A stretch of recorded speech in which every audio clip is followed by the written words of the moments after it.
Assalamualaikum warahmatullahi wabarakatuh. Shalom, Om Swastiastu, Namo Buddhaya, Salam Kebajikan.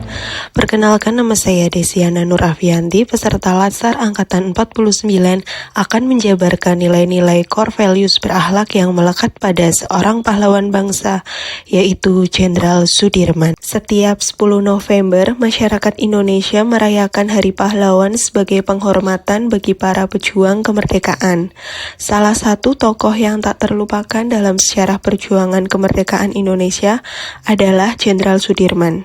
Beliau lahir tanggal 24 Januari 1916 di Bodas, Karangjati, Rembang, Purbalingga. Kemudian beliau wafat tanggal 29 Januari 1950 di Magelang, Jawa Tengah. Lahir dengan semangat perjuangan yang kuat, Sudirman menjadi simbol keberanian dan dedikasi tanpa pamrih dalam mempertahankan kemerdekaan Indonesia. Sosoknya yang pantang menyerah, bahkan dalam kondisi kesehatan yang memburuk pun, beliau menginspirasi perjuangan yang tak kenal lelah bagi para generasi penerus bangsa. Berikut nilai-nilai core values berakhlak yang melekat pada diri Jenderal Sudirman. Nilai core values berakhlak yang pertama yaitu berorientasi pelayanan. Ketika Sudirman mengajar, beliau selalu memberikan pelayanan pengajaran dengan ikhlas dan santun, dengan menggunakan contoh dari kehidupan para rasul dan kisah wayang tradisional. Jenderal Sudirman pada masa pendudukan Jepang pun menjadi anggota Badan Pengurus Makanan Rakyat dan anggota Dewan Perwakilan Rakyat Karesidenan Banyumas.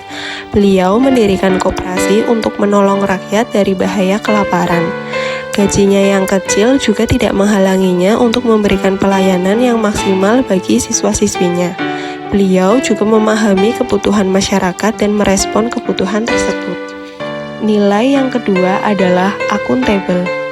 Jenderal Sudirman sangat bertanggung jawab dalam menjalankan tugasnya. Saat agresi militer Belanda II, Jenderal Sudirman yang berada di Yogyakarta sedang sakit dan keadaannya sangat lemah.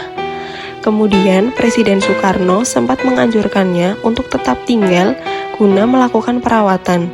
Namun anjuran tersebut tidak dituruti karena beliau sangat bertanggung jawab apa yang dimulainya. Sebagai guru pun, beliau selalu melaksanakan tugasnya dengan jujur, cermat, tanggung jawab, serta berintegritas tinggi. Nilai yang ketiga adalah kompeten. Jenderal Sudirman sangat piawai dalam bidang militer. Karena prestasinya tersebut, beliau diangkat sebagai Panglima Divisi 5 TKR dengan pangkat kolonel hingga puncaknya pada tahun 1945, beliau dilantik menjadi jenderal.